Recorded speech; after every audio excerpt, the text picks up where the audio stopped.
where's the best place to look at and talk about magnificent monsters? Because I looked at the page on YG.org, and it's really hard to look at because it's just a list of a billion cards. I would really prefer someone. Is there? I saw people post like pictures on socials somewhere where you can see all the cards. Maybe card cluster, magnificent monsters. Let me see. They usually have like this overview. That's a little bit better. Yeah, there we go. That's better. Skrelt made a spreadsheet. Of course, Skrelt made a spreadsheet. Let's see. Is the spreadsheet better? Okay, so I haven't been live since this was announced, or since the content creator openings for this set have gone live. So I did want to take a quick moment to take a look at Magnificent Monsters as a set.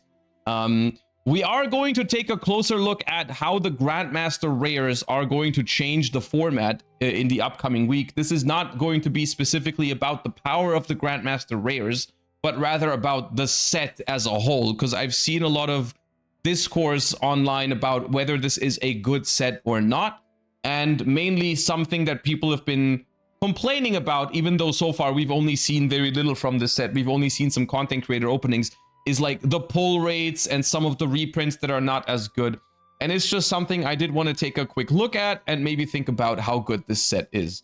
So as we see the full list of cards here, I do want to say one thing up front. I do think this set is very, very different from everything we've ever had in the history of Yu-Gi-Oh! Because it's the first set to not only feature overframes, but to also feature Grandmaster Rares. So the way I look at this set as mainly a Yu-Gi-Oh! Player and not a Yu-Gi-Oh! Collector is I feel like this is a set for the collectors. I don't feel like this is a set that is aimed at Yu-Gi-Oh! Players themselves. It's more so a set that is meant to be targeted at the collector's audience, which is an audience in Yu-Gi-Oh! That hasn't really been super like active in the last couple of years, or even in general, like ever. Yu-Gi-Oh! Has never been super strong on the collector's side.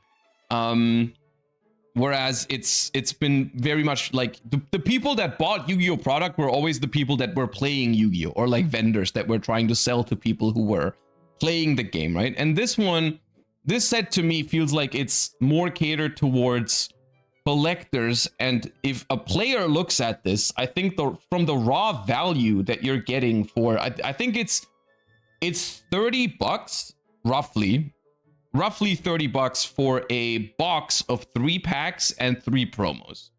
And the 3 packs are going to be 5 of these cards in different slots, right? So it's like you have 5 different card pools, and every one of these card pools is going to be one of your cards. So one of your cards is going to be one of these 20. The other card is going to be one of these 20. The other card is going to be one of these reprints, and so on and so forth, right? So you get one card from each of these columns, basically, right? I don't know if every card is the same. Like if there's short printing involved, I don't know. You guys were watching the videos. Is there short printing happening in these? Is there like certain cards that you see like never pulled, or not, or whatever? This isn't worth buying. Well, here's the thing, right? I think this depends on what you want from this product, right?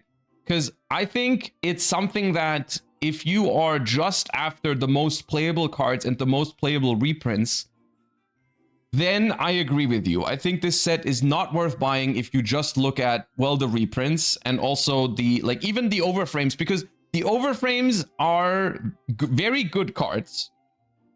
The overframes are very good cards, but if you're just looking at the raw value, because from what I've seen, every single pack has a guaranteed, not a guaranteed overframe, but a guaranteed regular version of these cards that has a chance to be upgraded, right? But every single pack contains one of these cards in column A, right? Which are the cards that come in regular ultra rare, overframe ultra rare, Starlight overframe, as well as Grandmaster rare. Every single pack has one of these cards in its base version or upgraded.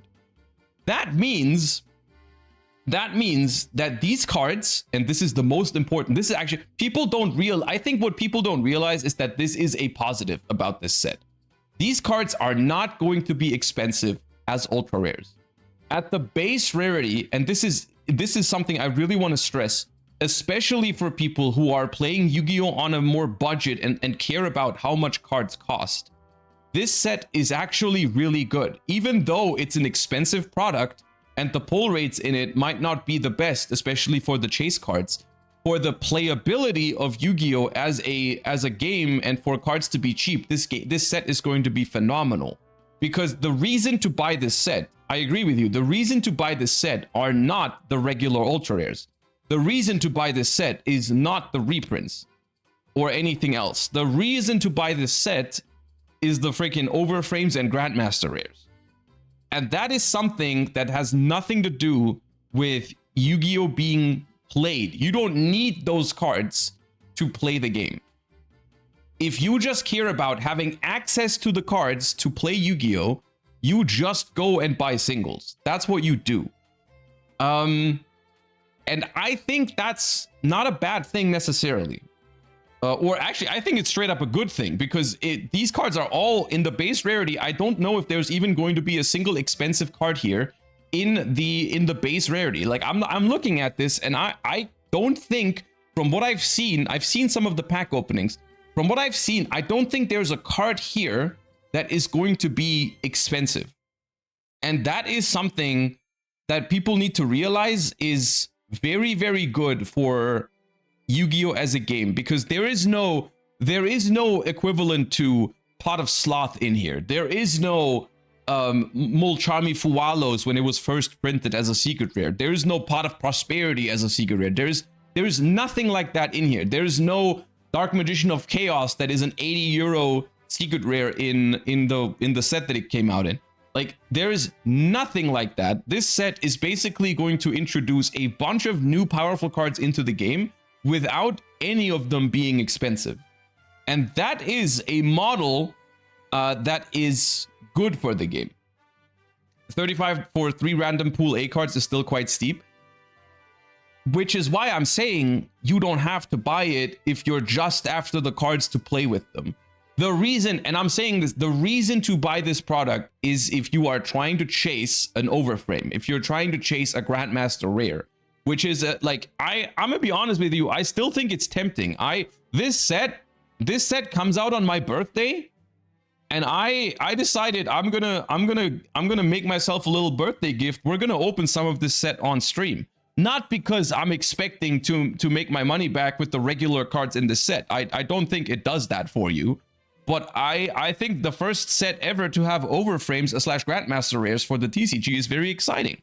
And we're gonna open some on my birthday. I'm not saying it's a good investment, because I'm gonna be honest with you. I think if we don't pull a Grandmaster rare, it's probably not a good investment. But I don't look at Yu-Gi-Oh as an investment.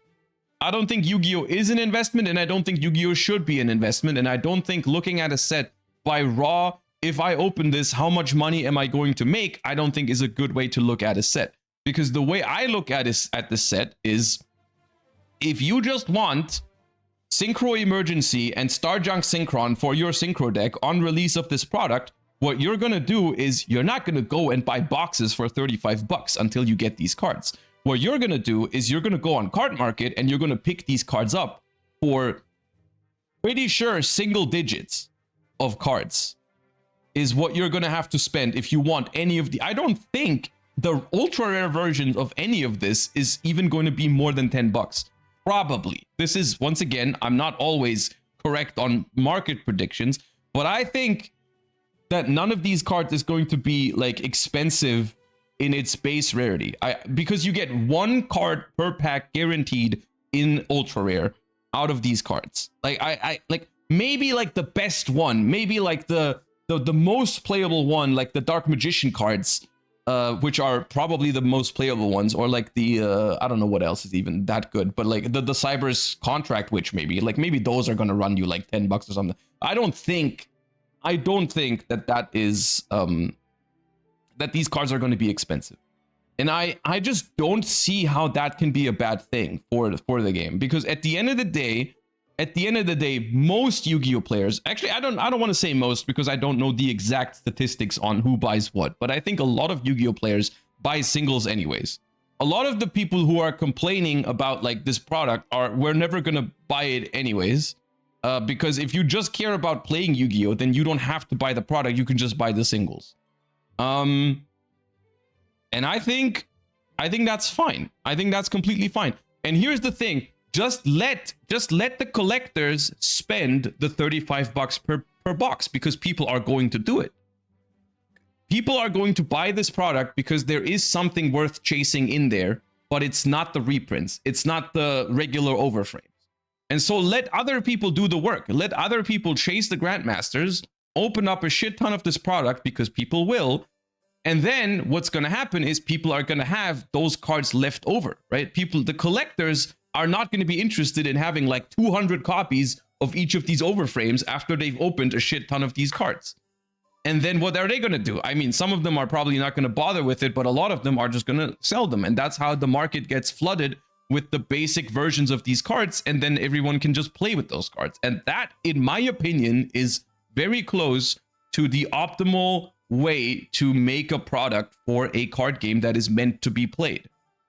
Like, that's all I care about, is how, like, people don't realize how good it is to have a product that appeals to collectors, because there is some incredibly rare shit in it that's not necessary for competitive play.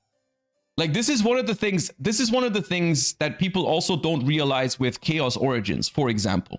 Chaos Origins also does this. Because here's the thing, Chaos Origins is not a perfect set, but Chaos Origins, here's the thing. Pot of Sloth is an expensive Yu-Gi-Oh card. I'm not going to argue with that, but Pot of Sloth is, at least in Europe right now, I think it's sitting around $50. If Chaos Origins would not have the Starlight overframes that collectors are after, I think Pot of Sloth would be significantly more expensive. Because Pot of Sloth is basically a staple in every single deck now. I think if we didn't have the Starlight Rare overframes in Chaos Origins, Pot of Sloth would easily hit triple digits. Because comparable card, like the Pot of Sloth goes into every single Yu-Gi-Oh deck, in theory. Every single Yu-Gi-Oh deck wants to play it. It has incredibly high play rates. It's not a main deck card most of the time. It's often a side deck card. But I think something like, it's comparable in popularity to something like Pot of Prosperity. And Pot of Prosperity was over $100. SP Little Knight was over $100, and that was only a one-of. That's a good point. These cards tend to be super expensive in Yu-Gi-Oh! And the only way to make them cheaper is by introducing cards into the set that are worth chasing, that are not necessary for competitive play. No one needs the Dark Magician, the Magician of Black Chaos as a Starlight Rare to play Yu-Gi-Oh! You only need the Secret Rare version, the regular one. And that Dark Magician is by far the most expensive card in Chaos Origins. I don't know how expensive it is right now, but like 500 or 600 probably, maybe more. And that is what people are chasing. That is what people are chasing right now in Chaos Origins. And so this is kind of like the ideal spot for Yu-Gi-Oh products to be. It's just my 2 cents on this. And like, I'm not saying that they shouldn't put better reprints in here. I think it would be even better if they put in Dominus cards, for example. I think that would have been really nice. I think having Dominus Impulse and Dominus Purge in here would have been awesome. Like, genuinely. I think there's a couple of things that like this, that are a couple of cards that are expensive in Yu-Gi-Oh right now that this could have fixed, and it didn't. And I think that is a little sad. But that still doesn't make this a bad product, is what I'm thinking. It's like, yes, Impulse and Purge are still expensive cards that could have been in here and that would have been nice. But it's still a good product without those cards. Like, this is still one of the best ways to introduce these new cards into the game. Like, these cards could have been so much more expensive than what they will be if the set structure was different, or if these were releasing without, like, Grandmasters and stuff like that. Like, if these were just in regular sets, they would probably be so much more expensive. And the same goes for some of the new promos, right? The new like Rainbow Bridge, which is a playable card, and the new Fancy Ball, which is a playable card as well, and so on and so forth. Like there's a couple of really good cards in this set. It is a meta changing set in some ways, and we'll talk about how exactly it changes the meta this upcoming week at some point. I was planning to take a closer look into these new 18 cards plus some of the other ones and how exactly they're going to shake up the metagame. But I still think it's a good set. Like I think it's good, and I know the reprints aren't great, but I don't think it's about the reprints. WP easily 70 plus if no overframes. Okay, no, that's a crazy thing to say. WP, I hate to say it, I think the card is really fun, but I think WP, as proven by Master Duel already, is just not that good of a card. It's just not that good of a card. It's honestly kind of underwhelming now that it's been around in Master Duel for a while now, and I've never really been impressed with it. It should be about the reprints. This replaces the tins. I mean, the tins were pretty bad over the last couple of years, so I'm happy that they're not doing the tins anymore. But I will say, like, because I think here's my take on this entire situation. I think now that core sets are gonna have Starlight overframes and regular overframes, I think we've got to think about this a little bit longer term, right? Because basically most of the cards that are causing the problem of Yu-Gi-Oh being too expensive to play right now are from sets that didn't have overframes yet.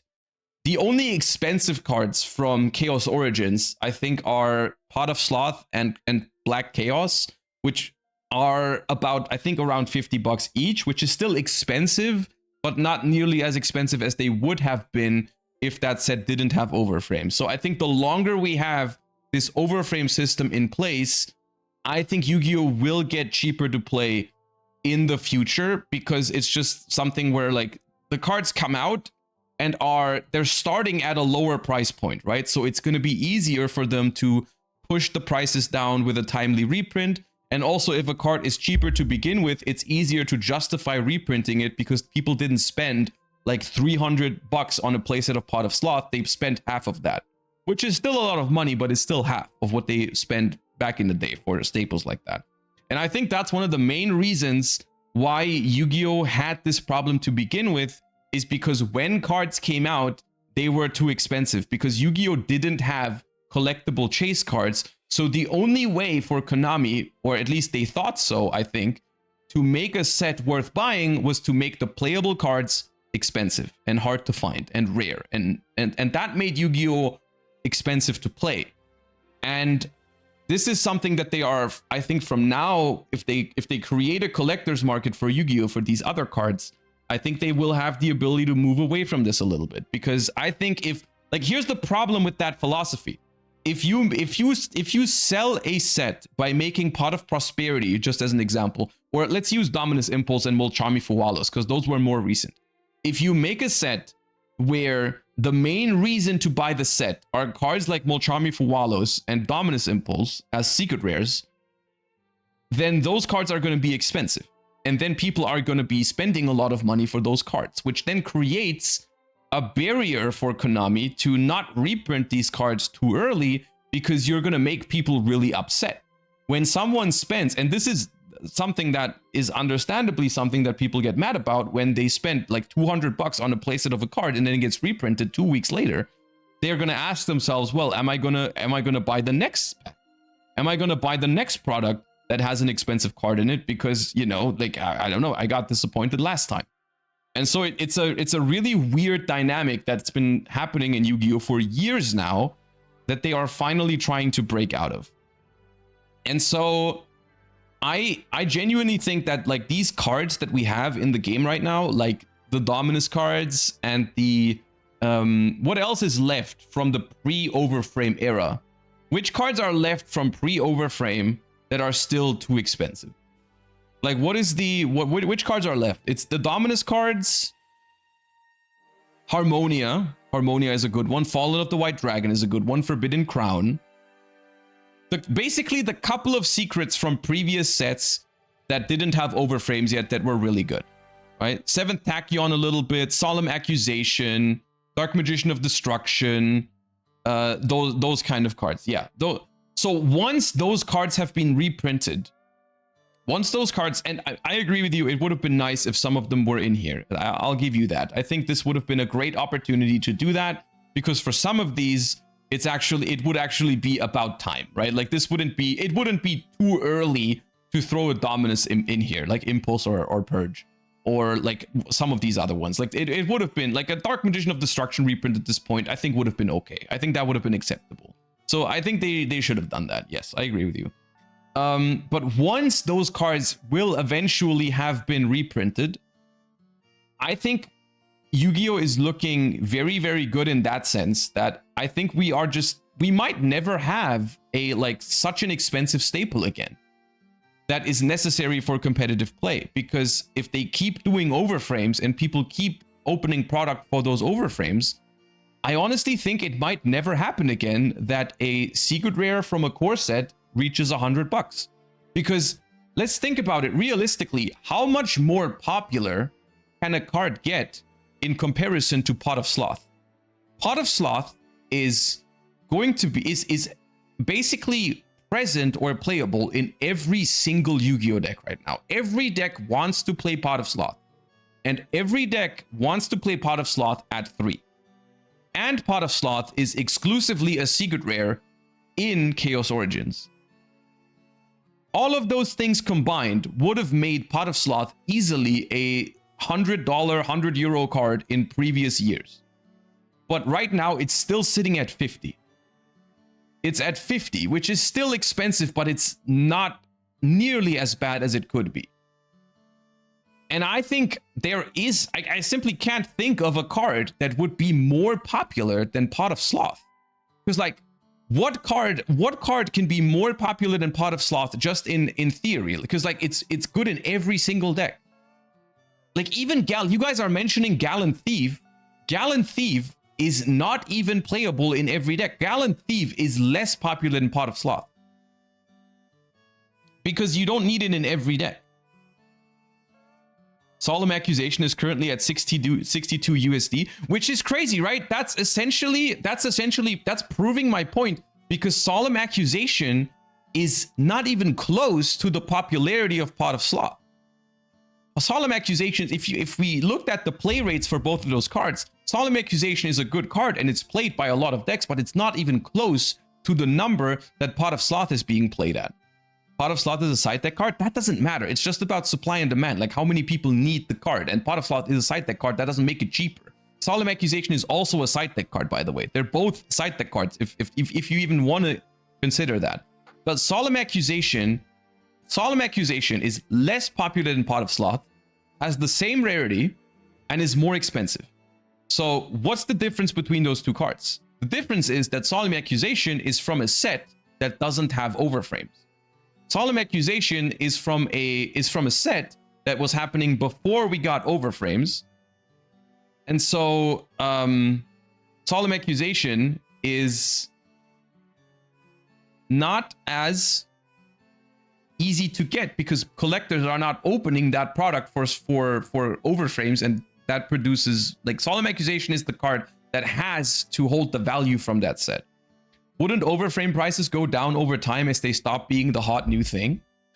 I think that depends. I think that depends on whether Konami does this properly, because if Konami makes overframes something that is attractive to collectors, then sure, you're gonna have some sets with better overframes than others. Like, I'm sure not every overframe is gonna have the same level of popularity like a Dark Magician overframe, for example, right? Like that is true. Not every overframe is going to be the same value as Dark Magician of Chaos, right? But as long as they do it properly, as long as they manage this properly and keep the game attractive to collectors, and what I mean by this is the overframes, and I'm talking Starlight overframes. I'm talking Starlight overframes in particular. If they start reprinting them, I think this whole system falls apart, because then people will simply no longer be willing to chase Starlight overframes. Like, why would I open this pack to try and hope to find this fancy card, or why would I spend a lot of money on this card if it just gets reprinted anyway? So essentially, this is something, this only works in other card games, and it does work in other card games. Look at Pokemon. Pokemon is dirt cheap to play, and it's not because no one wants to play Pokemon. Pokemon is actually very, very popular as a card game. The tournaments are just as big as Yu-Gi-Oh tournaments, so that's not an argument. But Pokemon is easy, is cheap to play. Well, it's also easy to play, but it's cheap to play because the collectors are carrying the products. And that only works, it works in Pokemon, it works in One Piece, it works in so many other games. But it only works as long as the collectors are willing to trust into those cards being worth like collecting, right? It only works because Pokemon is never reprinting their alternative artworks. That's the only reason why it works, is because Pokemon collectors have a level of trust in the company to not reprint the rarest stuff that they are chasing for. And this is a trust that Yu-Gi-Oh has kind of lost with how they treated Starlights and like QCRs and stuff like that. Basically, before Overframes, nothing in Yu-Gi-Oh was really collectible. Like nothing was safe from being reprinted. They reprinted, like, Starlight rares were hard to find at some point, and then they just kept making more and more, and then they reprinted some of these even as QCRs, which looked basically the same to collectors, and then like it just was nothing special at some point about a Starlight or a QCR. Like, you can find Starlights that like are dirt cheap now, and so on. Collectors rares as well. They were literally called collectors rares, and then they reprinted some cards. They reprinted collectors rares in collector's rare in the rarity collection. Like, cards that were previously collector's rares exclusives got a collector's rare reprint in rarity collection, where they were not hard to find at all. They were not hard to find at all.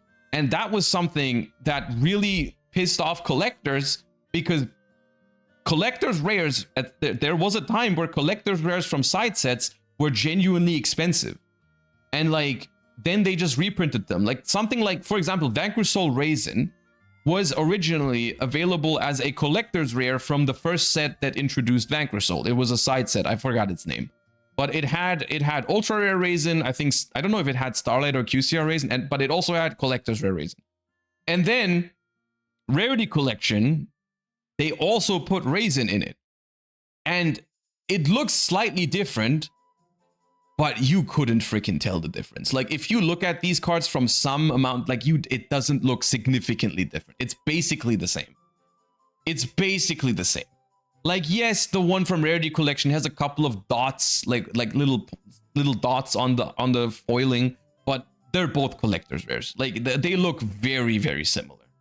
And that is just something that I think Yu-Gi-Oh just doesn't have the same level of collectability at the moment, and I think the Overframes are their way of realizing this and trying to fix it.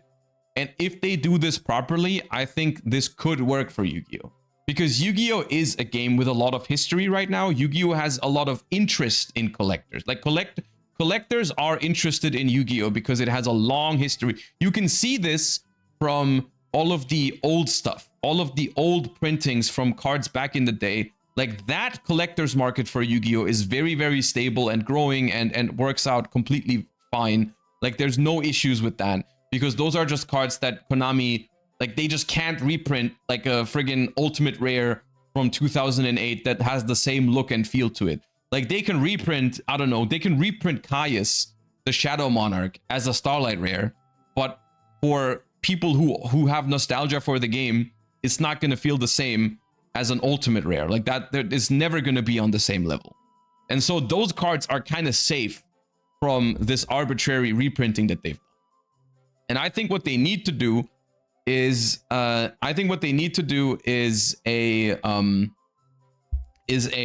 build up this level of trust for the Overframes. Ultimate Rare Caius still fetching 200. Ultimate Rare Caius is not fetching 200, my friend. I can show you what an Ultimate Rare Caius is fetching right now. Hold up. Let me open card market for you, but I'm pretty sure it's not 200. Ultimate Rare Caius, the Shadow Monarch. Where are you? An Ultimate Rare Caius, the Shadow Monarch in poor condition is fetching 300, which is completely beat up. That's the worst possible condition in on card market. And the first near mint is fetching 700. So no, it's not fetching 200. And this is a German near mint, and there's one American near mint for 700 as well. The first near mint American playset is 800 each. So this is how stable and like growing the retro market is in Yu-Gi-Oh. There is interest. There is interest in collecting Yu-Gi-Oh cards. People simply don't have trust in modern Yu-Gi-Oh products, is what this means. There is enough people who are willing to spend incredible money on Yu-Gi-Oh cards, but they are not willing to spend it on modern like Starlight Rares or QCRs because they've lost trust in that sort of thing. Because there were people who spent $1,000 on a Starlight Rare Appaloosa. And if you picked up a Starlight Rare Appaloosa at its highest point, that thing was $1,000. Do you know what happened to that? It's $250 now. You lost $750 if you bought a Starlight Rare Appaloosa when it was 1,000. It was at some point more than $1,000, and people bought that. People bought that. It got banned. Dude, I don't think that matters. If it's that was not the reason. This is a collectible item that would still be valuable. The reason was that Appaloosa was reprinted into the ground, even in QCR. I'm pretty sure it has this version, which is the alt art in QCR, which is $4 for a rarity that looks almost the same as a Starlight. And I don't even know if the regular one was reprinted as a QCR as well, but I don't see it right now. I think IP is a better example for this because IP is still legal. I guess we should use IP Masquerena for this as an example. So IP Masquerena has a Starlight Rare, which at some point I think was also 4 digits. Yeah, this one. IP Masquerena was almost a, I think it was a 4-digit card. Maybe it was 800. But it's now less than 200 because they did this. Where is it? This. They made a QCR version of IP Masquerena. And ever since then, people are wondering, should I keep a Starlight Rare IP Masquerena, or should I just grab this one, which looks the same, just with like slight difference in lettering? Yeah, it was, dude, 1,400 euros in 2024. 1,400 euros in 2024, and now it's like 10% of that price is what happened to IP Masquerena. So this is what happened to the collector's market in modern Yu-Gi-Oh! When they started doing reprints of Starlight Rares and QCRs and stuff like that. Which is something, this does not affect me at all. I didn't have a Starlight Rare IP Masquerena. I did not spend that money on a Starlight Rare IP Masquerena. I was not personally affected by this. But this is something that matters for Yu-Gi-Oh! In the grand scheme of things. And this is something that people need to realize, is that this is important for you. Even if you never owned a card like this, this affects all of us, because if collectors are not buying Yu-Gi-Oh! Product, there is less supply. If there is no, if collectors are not interested in Yu-Gi-Oh!, then the only way for Yu-Gi-Oh! Product to be sold is by milking the players. We don't want the players to be milked. We want the collectors to be milked, is what we want as players. Do you understand that? We don't want to be the ones to pay like over $100 for a pot of prosperity, because that's the only way to make the product good. We want them to put rare stuff in there where you can just say, I don't need that. I don't need that. I don't need that card. I just want to play the game. I don't want to play the Starlight Rare IP Masquerena. I just want to get the cheap version. But I do want them to milk me. I should have known that I should not have used that word. Yeah, you guys know what I mean. But I should have known that I couldn't bring that up to you guys. That is something that I should not have said that. I apologize. Anyways, I think it's a good time to call it a day on this discussion anyways, but basically just the closing thoughts, right? Let me just repeat that last thing. Just without the milking. If you think this product isn't appealing to you as a player, I would argue that this is not necessarily a bad thing. Of course, for players themselves, this product could be a little bit better by having some more reprints. It could always be better. But in the grand scheme of things, products need to apply or need to appeal to collectors, which is very important, I think. And I think this is exactly what this is going to do. I think this set is going to appeal to collectors, and I think that's important. I think that's good. I think that's the most important job for Yu-Gi-Oh product at the moment, is to fix the collectors market. At the moment, they are basically, they're throwing out little baits for collectors. They're throwing out, like, here's a Chaos Origin with some cool Black Luster Soldier and Dark Magician of Chaos overframes. And here's a Magnificent Monsters with Grandmaster rares and other cool stuff, and alt arts and Starlight overframes and stuff like that, right? They're trying to get the collectors back in. They're trying to get the collectors back in, and ultimately that is going to benefit all of us if that happens, because then other people can spend $35 per box. They can open up this stuff. They can collect their cards. They can then move all of the cards that they don't need if they're not interested in playing, because no one is going to be interested in playing this many copies of these cards. Like because in order to chase one Grandmaster rare, you're going to open like infinite of the other ones. And so those will then be available for players to buy for cheap. That's how it works. That is simply how it works. And so I think this is one of the best side sets that they've done, like, ever in terms of playability. I mean, of course, I could be wrong on this, and we have to wait how exactly this turns out with the price of the ultra rares. But I personally don't think that any of the ultra rares are going to be particularly expensive. I just don't believe that that's going to be the case. I just don't see that happening. With how much I think collectors are going to open this set, I just don't see it happening. I think it's going to be basically, because here's the thing, the Grandmasters are not even the only chase cards in this set, right? Because you also have the regular overframes in Ultra Rare and in Starlight Rare. And we have the Sky Striker overframes in this as well. They put the Widow Anchor and the Linkage in this as Ultra Rares and Starlights, which is crazy. And there's so much for collectors in here that the amount of product that people are going to open to get those cards is just going to flood the market with these other cards. Hot take, the alt art Sky Strikers are mid. I low-key agree with you a little bit. I personally don't love the Widow Anchor. I don't love the Widow Anchor because I feel like the Widow Anchor, I don't even see the Widow Anchor on this picture. Like, where the hell is the Widow Anchor? When I saw this for the first time, I didn't even think it was Widow Anchor. I thought it was another card. Like, it reminded me of the what's it called? The Scissors Cross or Vector Blast. It doesn't remind me of Widow Anchor. I still like the alt art. I still think it's a good looking card, but like the color scheming and everything, it reminds me of this card more than Widow Anchor.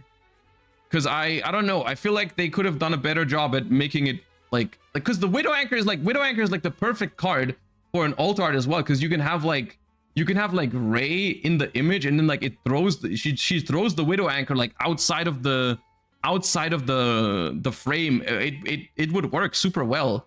So I'm not I actually am not the biggest fan of the Widow Anchor alt art. I still think it's cool. I still think it's really cool, but I think it could be better. Linkage is fine.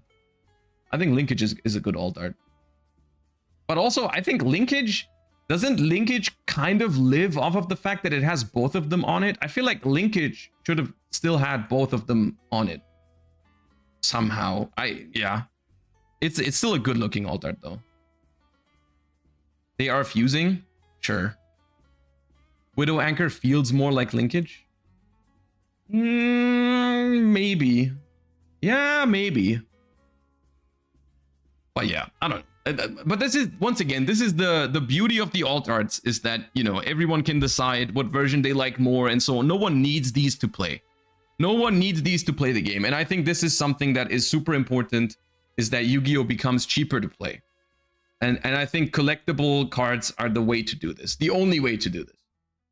Because Yu-Gi-Oh, at the moment, Yu-Gi-Oh is a game that is very, very focused around its players only and not its collectors. And so, of course, if it's only for the players, then all the players are going to have to pay for it.